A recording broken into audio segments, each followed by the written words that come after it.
Hello friends, स्वागत है आपका अपने YouTube channel Siddhartha job point में। आज का सेशन भी बहुत इम्पोर्टेंट होने वाला है। पिछले वीडियो में हम ईवीएस का 3, 4, 5 क्लास का एनसीईआरटी बेस्ड जीके लाए थे, जो बार बार सीटेट एग्ज़ाम में पूछा जाता है, वहाँ से प्रश्न। तो आज ये पार्ट 2 है, दूसरा पार्ट है। वीडियो को शुरू से अंत तक ज़रूर देखिएगा, आपके लिए बहुत उपयोगी होगा। जो पार्ट 1 को अभी तक नहीं देखे हैं, पहले पार्ट 1 को देख लें, या ये आपको वीडियो डिस्क्रिप्शन लिंक में मिल जाएगा। ये पार्ट 2 है। तो हम लोग बात कर रहे थे उसमें कि एनसीएफ 2005 जो 6 चीज़ें बच्चों को पढ़ाने के लिए 3, 4, 5 क्लास के लिए कहता है, उसमें है परिवार एवं मित्र, दूसरा है भोजन, तीसरा है आवास, जल, यात्रा। हम जो चीज़ें बनाते और करते हैं उसी से संबंधित ये एनसीईआरटी बेस्ड कलेक्शन चल रहा था। ये दूसरा और तीसरा भी, शायद तीसरा वीडियो भी उसी से संबंधित होगा। तो उस वीडियो में हम लोग देखे थे कुछ विशेष जीव जंतु। यहाँ पर हम लोग देखेंगे कुछ विशेष जीव जंतु के कुछ लक्षण। बच्चों को हम वैसे चीज़ पढ़ाते हैं जो वो पर्यावरण में या अपने आसपास वो देखता है। तो पर्यावरण या उसके आसपास 2 प्रकार की चीज़ें वो देखता है, एक सजीव और दूसरा निर्जीव। सजीव के कुछ लक्षण होते हैं जिसके वजह से निर्जीव जीव जंतुओं से वो अलग हो जाते हैं। तो कैसे अलग होते हैं बात करेंगे हम लोग। सजीवों के लक्षण की बात करें हम लोग, यहीं से आपका पूरा एनसीईआरटी कवर पूरा फुल डिटेल से हम करेंगे। तो वीडियो को गौर से भी देखिएगा और समझने का कोशिश कीजिएगा। जो सजीव होते हैं उसको भोजन की ज़रूरत होती है और अपनी ऊर्जा की आवश्यकताओं की पूर्ति भोजन के द्वारा ही करता है। और भोजन करने के आधार पर जीव 2 प्रकार के होते हैं, एक स्वपोषी और दूसरा परपोषी। यानी वैसे जीव जो अपना भोजन खुद बनाते हैं उस जीव को हम लोग स्वपोषी कहते हैं। इसमें पौधा क्या है? स्वपोषी है। हम लोग जानते हैं कि पौधा जो है अपना भोजन प्रकाश संश्लेषण की प्रक्रिया के द्वारा खुद बनाता है। और जितने भी पृथ्वी पर जीव जंतु है, छोटे हो बड़े हो, शाकाहारी हो मांसाहारी हो सर्वाहारी हो, सभी जीव अपनी भोजन के लिए प्रत्यक्ष या अप्रत्यक्ष रूप से पौधे पर डिपेंड रहता है। प्रत्यक्ष, यदि शाकाहारी जीव है तो बगैर पौधे के उसको भोजन नहीं मिलेगा। यदि मांसाहारी है तो भी बिना पौधे का उसको भोजन नहीं मिलेगा। मान लिया जाए कि शेर है, शेर हिरन खाएगा, तो हिरन तभी वो रहेगा जब पौधा रहेगा। तो इस तरह शेर को भी अप्रत्यक्ष रूप से भोजन पौधे से मिलता है। दूसरा है श्वसन। और ये श्वसन क्या, श्वसन का क्रिया हम लोग जानते हैं, केमिस्ट्री वगैरह में, फिजिक्स वगैरह में, साइंस में पढ़े होंगे आप कि श्वसन में क्या होता है कि कोई भी जीव ऑक्सीजन अंदर लेता है और कार्बन डाइऑक्साइड बाहर छोड़ता है। अंदर ऑक्सीजन और बाहर कार्बन डाइऑक्साइड। लेकिन यहाँ पर सवाल है क्या पेड़ पौधे भी श्वसन करते हैं? हाँ, पेड़ पौधे भी श्वसन करते हैं। पेड़ पौधे की पत्तियों में छोटे छोटे छिद्र होते हैं और इस छिद्र को कहते हैं हम लोग स्टोमाटा या रंध्र।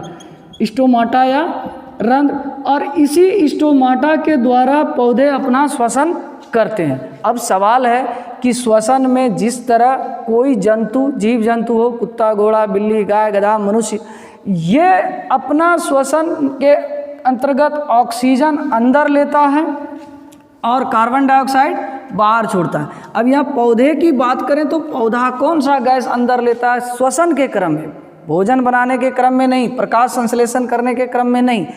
तो पौधे भी जब श्वसन करेगा तो यही प्रक्रिया अपनाएगा।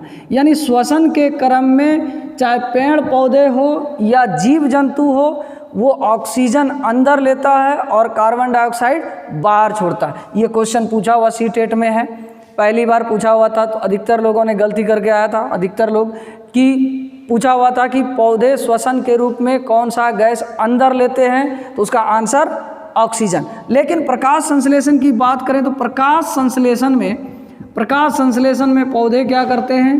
पौधे प्रकाश संश्लेषण करते हैं और इस क्रम में कार्बन डाइऑक्साइड अंदर और ऑक्सीजन रिलीज होके बाहर निकलता है। तो दोनों 2 बातें हैं, याद रखिएगा। ये नहीं कि श्वसन पूछे तो पेड़ पौधा है तो कार्बन डाइऑक्साइड लेगा, मार दीजिएगा श्वसन के रूप में कार्बन डाइऑक्साइड अंदर, तो गलत हो जाएगा आपका आंसर। अगली चीज़ है उत्सर्जन। कोई भी जीव जंतु है उसके शरीर में अपशिष्ट पदार्थ का निर्माण होता है और उस अपशिष्ट पदार्थ को बाहर निकालने की प्रक्रिया उत्सर्जन कहलाता है।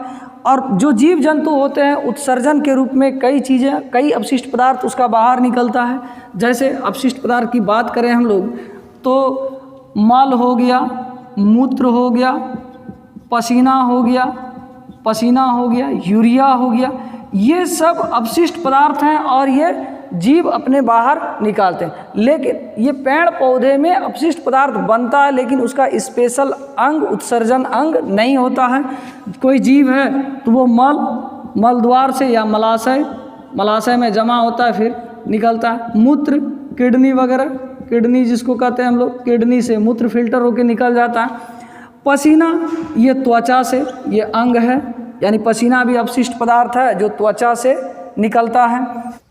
यूरिया जो है ये यकृत से निकलता है, ये यूरिया यकृत से निकलकर मूत्र के रास्ते में, मूत्र के मार्ग में मिल जाता है और मूत्र के साथ ही ये यूरिया निकलता है।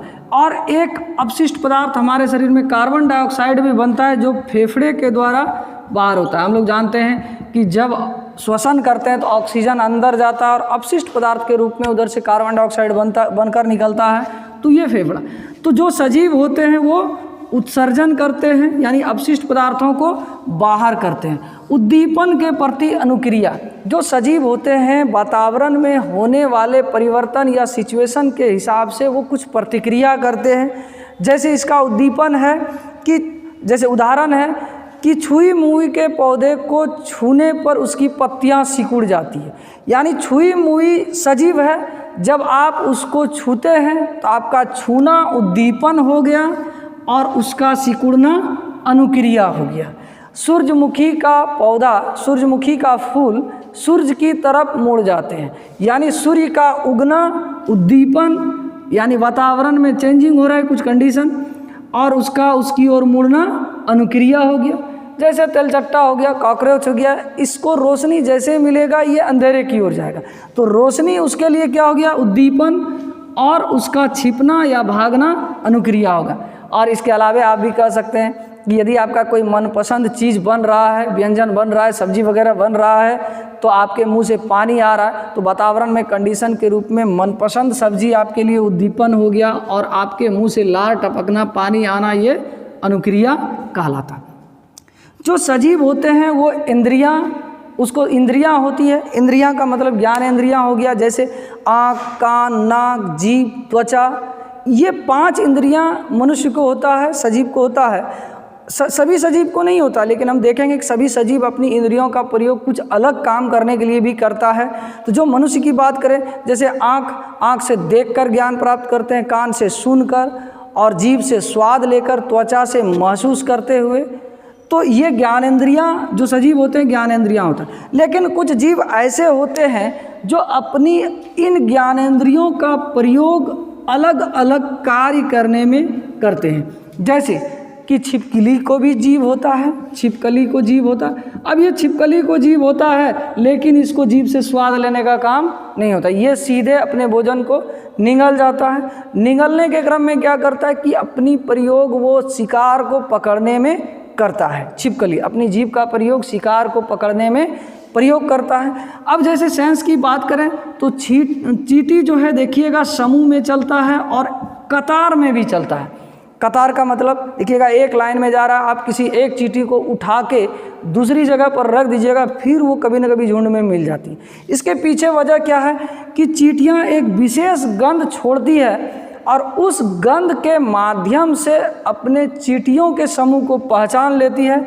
यानी जब भी चींटी चलती है तो गंध छोड़ते हुए चलती है और इस वजह से दूसरी चींटियाँ अपने झुंड को पहचानने में मदद करता है। जैसे ये मच्छर क्या करता है कि रात के अंधेरे में भी हम लोग को ढूंढ लेता है। आजकल तो बहुत इसका आबादी बढ़ गया है। तो मच्छर रात के अंधेरे में ये आपके तलवे की गर्मी और शरीर के गंध के वजह से आपको ये अंधेरे में भी खोज लेता है, तो इसका ये सेंस है।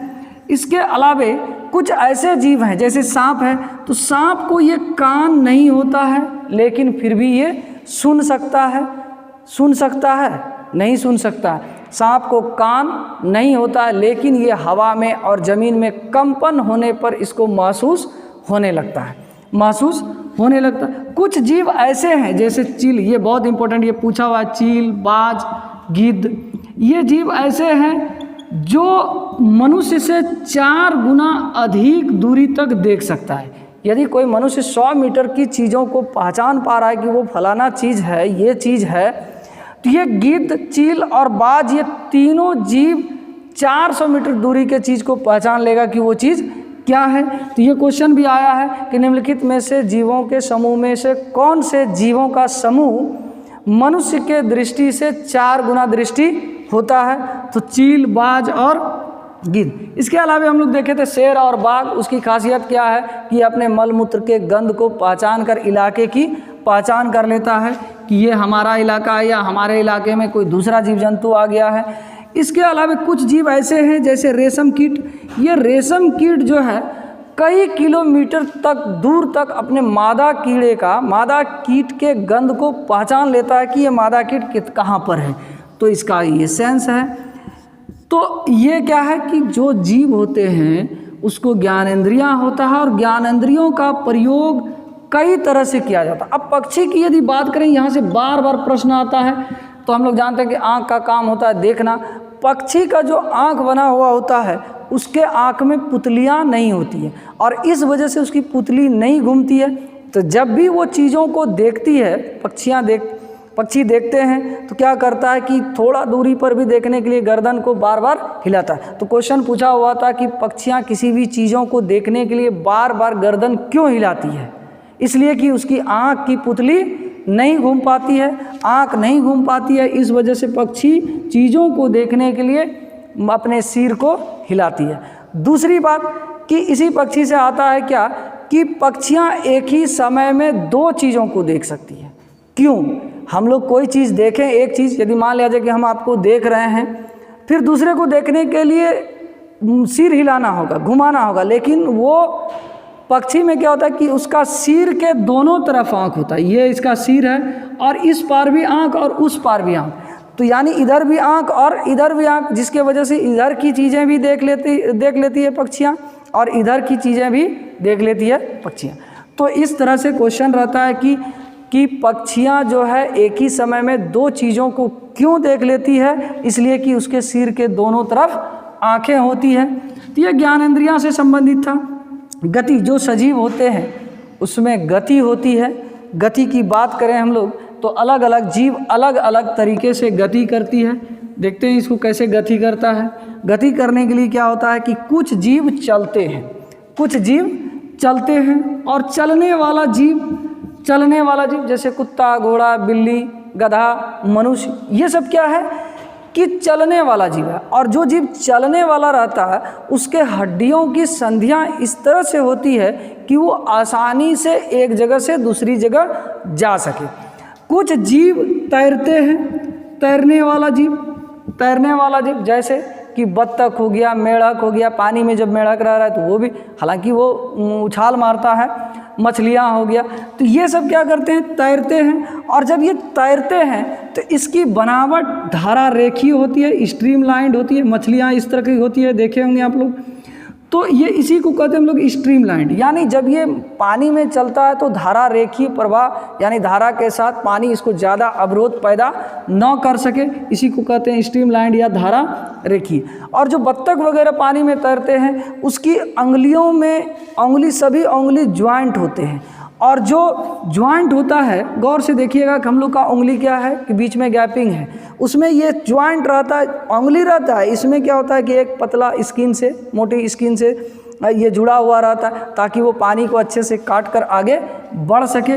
तो कुछ जीव जो हैं ये उड़ते हैं, उड़ने वाला जीव पक्षियाँ, जब ये उड़ते हैं तो उड़ने के कारण पक्षियों का भी देखिएगा स्ट्रीमलाइंड इसी तरह होता है। उसका पंख सहायता करता है उड़ने में, उसकी हड्डियाँ, उसका शरीर भी हल्का होता है, उसकी हड्डियों के बीच में कभी कभी कहीं कहीं गैपिंग रहता है और उसमें वायु रहता है ताकि उसका शरीर हल्का हो। तो ये गति एक जगह से दूसरी जगह उड़ कर करते हैं। कुछ जीव रेंग कर करते हैं एक जगह से दूसरी जगह। रेंगने वाले जीव जैसे मगरमच्छ हो गया, केंचुआ हो गया, जोंक हो गया, ये सब क्या करता है, एक जगह से दूसरी जगह रेंग कर जाता है। तो केंचुआ से प्रश्न रहता है और सांप से भी रहता है कि गति कैसे करते हैं, रेंग करते हैं। और रेंगने के क्रम में क्या होता है कि केंचुआ को देखिएगा कि इसका बॉडी जब ये चल रहा होता है तो इसका बॉडी इस तरह का आगे वाला एक भाग मोटा रहता है और दूसरी तरफ पतला रहता है, यानी ये अपने आप को समेट लेता है आधा भाग, आधा बॉडी को, और आधा बॉडी जैसे समेटता है तो ये सिकुड़ जाता है और पीछे वाला लंबा हो जाता है। फिर इसको आगे वाला को फैलाकर आगे कर देता है, तब तक पीछे वाला सिकुड़ जाता है। इसी को कहते हैं हम लोग सूक, इसको कहते हैं सूक व मांसपेशियों।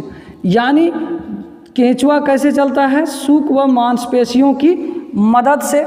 और सांप कैसे चलता है कि सांप को आप गौर किए होंगे तो देखिएगा सांप के नीचे जो है पेट पर जो है ये बलय है, इस तरह का डिजाइन रहता है। ये बलय ही डेढ़ वाड़ करके चलने में मदद करता है, इसीलिए गौर कीजिएगा सांप जब भी चलता है वो कभी भी सीधा नहीं चलता है वो। तो ये बलय केंचुआ को चलने में सूक व मांसपेशी, यदि नहीं समझ पाया हो तो आप यदि अपने पाजामा में डोरी करते हैं तो किसी लकड़ी या पेन से क्या करते हैं कि डोरी को घुसाते हैं, थोड़ा समेटते हैं, फिर पीछे वाला खींचते हैं, फिर उसको घुसाते हैं, फिर पीछे वाला खींचते हैं। तो उसी टाइप में सूक व मांसपेशी, उसको सूक कह सकते हैं। दूसरा बलय जो है, सांप बलय से चलता है और मांसपेशी यानी मसल्स है तो उसको पावर मिलता है, शक्ति मिलता है, और बलय इसी बलय की सहायता से चलते हैं। तो ये कुछ जीव क्या करते हैं, गति करते हैं, लेकिन पेड़ पौधे गति नहीं करते हैं। यानी गति करते हैं लेकिन एक जगह से दूसरी जगह स्थान परिवर्तन नहीं करते हैं, लेकिन उसमें कुछ ऐसे एक्टिविटी होता है, कुछ ऐसा एक्टिविटी होता है जिसके वजह से गति को दर्शाता है। जैसे पीपल की पत्तियां, हवा शांत भी रहेगी तो कुछ पत्तियां फड़फड़ाती है, वो गति को दर्शाता है। जैसे सुबह होने पर फूल का खिलना, वो गति को दर्शाता है। सुबह शाम होने पर फूल का मुरझाना यानी सिकुड़ना, ये गति को दर्शाता है। तो पौधे एक जगह से दूसरी जगह स्थान परिवर्तन नहीं करते हैं। ये प्रजनन बहुत इंपॉर्टेंट टॉपिक, यहाँ से हर बार प्रश्न आता है और इस बार भी पक्का कंफर्म रहेगा प्रश्न। तो देखते हैं जंतुओं में गति कैसे होती है। गति ये प्रजनन।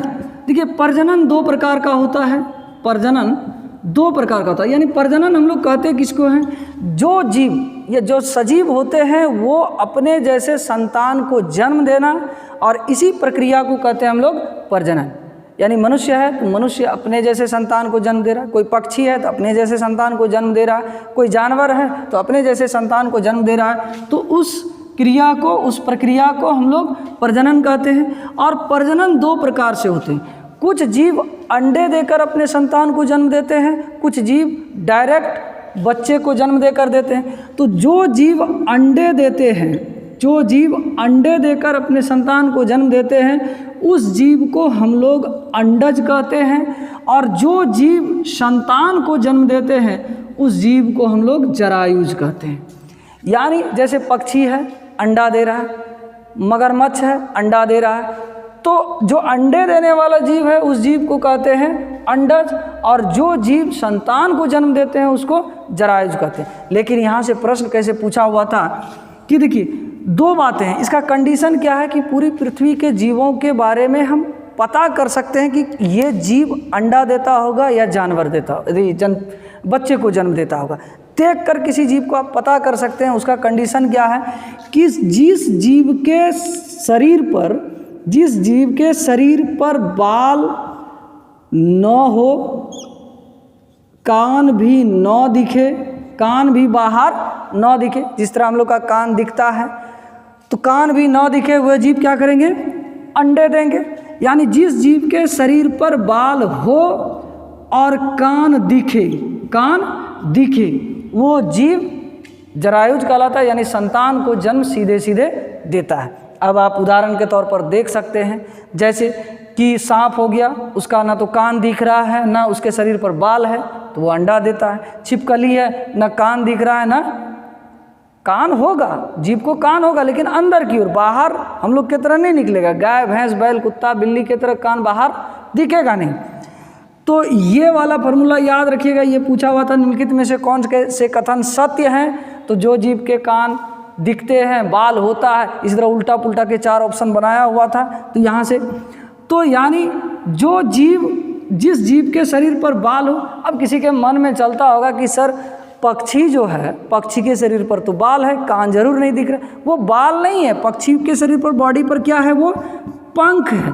पंख और बाल में अंतर होता है। आपके शरीर पर बाल है, आपके बॉडी में बाल है, ये अलग चीज़ है। ये क्या है, ये पंख है।